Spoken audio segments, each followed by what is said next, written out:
Thanks, Garry. Thanks for your time today. It's good to be talking to the CEO, one of the fastest growing local governments in Australia. How would you define the City of Joondalup brand? I think the best description, John, is it's a series of key elements. Our brand, for me, is about our logo, our slogan, our people, how we deliver our services, and I guess fundamentally how we present ourselves. How has the city's brand evolved over the last few years as the city itself has changed? I guess to put it in context, my starting date, 31st of January 2005, was the first date of the new inquiry into the City of Joondalup. So my entree to the organisation was when someone was about to pull it to bits. So I spent a lot of time understanding who we were, what we did, who our community was, and trying to ascertain what caused us to be in the position we were. And at that stage, I don't think we had a brand. We had a logo. It was used in a myriad of different ways. And it was, the organisation suffered from what I call the Vietnam syndrome, and that is, keep your head down, nobody likes you, you've done something that no one appreciates, and despite your best endeavours, all you're going to get is criticism. So we then looked at, okay, get the business right, and then look at the fundamentals of who are we, what are we, and then work on the brand.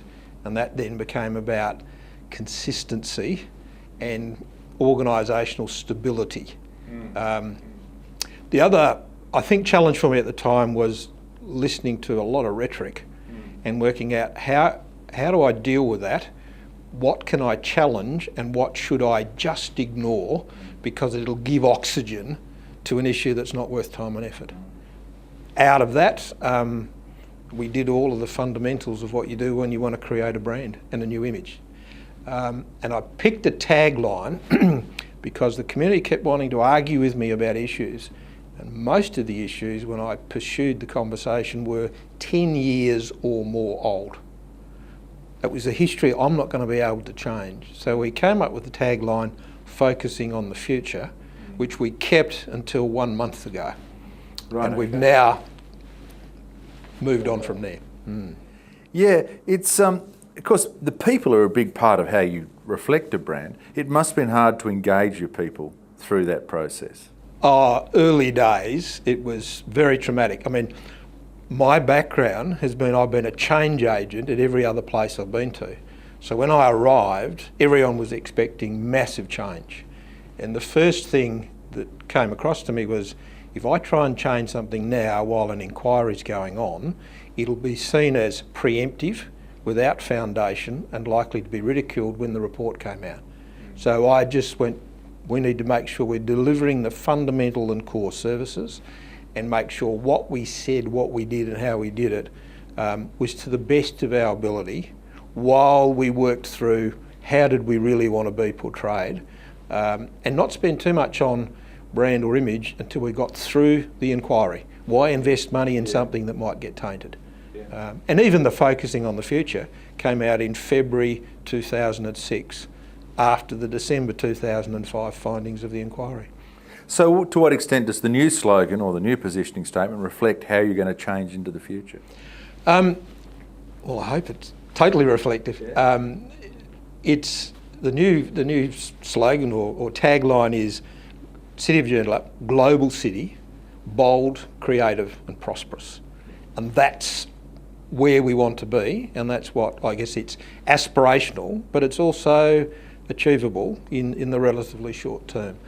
And it came out of an understanding in the last couple of years of winning some international awards, United Nations awards, so that put us on the international scene, and to leverage that, we decided we needed to use that to advantage without being arrogant at all or obnoxious about it. But we are on the international stage both through that and through our environmental and biodiversity activities. We are one of 40 cities in the world recognised for our leadership in biodiversity. That's pretty much the top issue, other than economy, for most people. And as you know, the West Australian economy is okay. So what have you found are the major challenges in managing brand Joondalup? Not like managing a sort of simple business, is it? No, and you have to be careful from my perspective that the brand is clean and clear, easily articulated to a wide section of community, because our fundamental customer base or client base is from children when they're born to people when they die. And that's a very different market to what most people deal in. And what we try to do with that is, using the fundamentals of the name and the slogan, make sure that the way we portray it to a sector of the market is relevant to them without washing through what we're trying to achieve or diminishing the impact of the brand. With the rapidly changing media landscape, how do you find your approach to communicating with your various stakeholders is changing? I think it's best portrayed. Most of our people, when they communicate with people now, it's either email, text, web. It's instantaneous. We will adopt next week a policy for the council on social media. Lots of people went into that space. My view is many went in as a mechanism to say, we've got Twitter, we've got Facebook, aren't we clever? And when I looked at what they're doing, it's not actually doing anything other than they're not reacting to what people are doing or saying. It's just saying we're on Twitter and we've got Facebook. For me, if you're going to go into that space, you need to use it to the benefit of the person at the other end, not just for your own means. So we spent quite some time working out, okay, how are we going to deal with it? I had some concerns in that space that, having spent 7 years trying to build a brand and an image, that we didn't expose ourselves to sudden demise because we didn't understand it. And I guess in part I spent a bit too much looking at the bad things that happen rather than the good things that can be achieved, but I'm now comfortable that what we're going to do is the right thing to do and it's useful. So Facebook, you can't close down 5 o'clock on a Friday night, or Twitter as well, which is what lots of people are doing. And we've said, no, that can't be it. And we've looked hard at, without being into the censorship reign, on anything and everything, how can we deal with those things that when you're under attack and it's someone who's just seeking to destroy rather than have a community conversation. And hopefully we've got that right. What do you see as the major challenges facing the city of Joondalup over the next 12 to 24 months?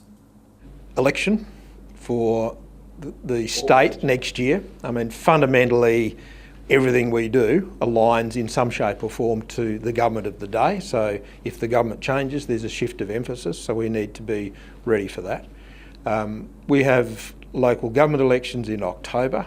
It'll be a mayoral election, so the lead up to elections are a time of very active community debate, often denigrating the personalities that are up for election, so that becomes a challenge. And for me, protecting the organisation and the corporate entity from unfair, derogatory comment for the sake of political expediency for their campaign. It's a challenge and a half in that. I think the other challenge for us is the state economy has been strong. Whether those fundamentals will come off at all. As a community, we're in the upper socio-economic area, so we've been a little, I guess, able to deal with everything thrown at us to some degree, but we need to be careful that could change. We don't want to be in a fool's paradise that'll all go on. Beyond that, we will be, in 20 years, a challenger to the Perth city centre as the place to go. Our immediate competition is Subiaco, Coburn and Fremantle. And if you look at the projections that are being done, we will go past Subiaco, Fremantle and Coburn by a country mile very quickly. We won't be a challenger to Perth quite so quickly, but potentially we can be the Parramatta of the Perth the Perth Metro region. And that's our focus, making sure that we make ourselves acceptable and on the market in that vein. And finally, Garry, what do you see as the major challenges confronting local government in Western Australia over the next 12 to 24 months? So I know there are many. I think the most serious challenge is getting everyone to have a reasonable, intelligent and articulate conversation about reform. The new reform report's out. It's got a lot of good things in it. And for Joondalup, it means effectively no change. Wanneroo the same. So people might say, oh, well, it's easy for him to say, need to get on board. Unless we become, as an industry, more accepted by government as reflecting the appropriate community view and getting ourselves effective, then we will continually be criticised. Issues like you're not relevant, you're not doing what you need to do. The challenge for me is that if you look at some of the things that the reform's suggesting, in our checklist, our health check, we can tick, we think, most of those boxes pretty easily. Some of the smaller local governments will always struggle, and people just need to get their head around that life has moved on significantly. And small is beautiful, but essentially expensive and lacks capacity for the most part. And people need to get their heads around that. And change is tough. It is, and fundamental to the resistance to change is largely the people. Yep. And it's not the general community, because provided they get the services, my view is I don't think they care who does it. What they do care about is making sure they're being looked after. But it does make a difference to some of the high-level individuals employed and some of the high-level elected members and the profile they can get and whether they'll be relevant as you go forward. Thanks, Garry. Thanks a lot for your time.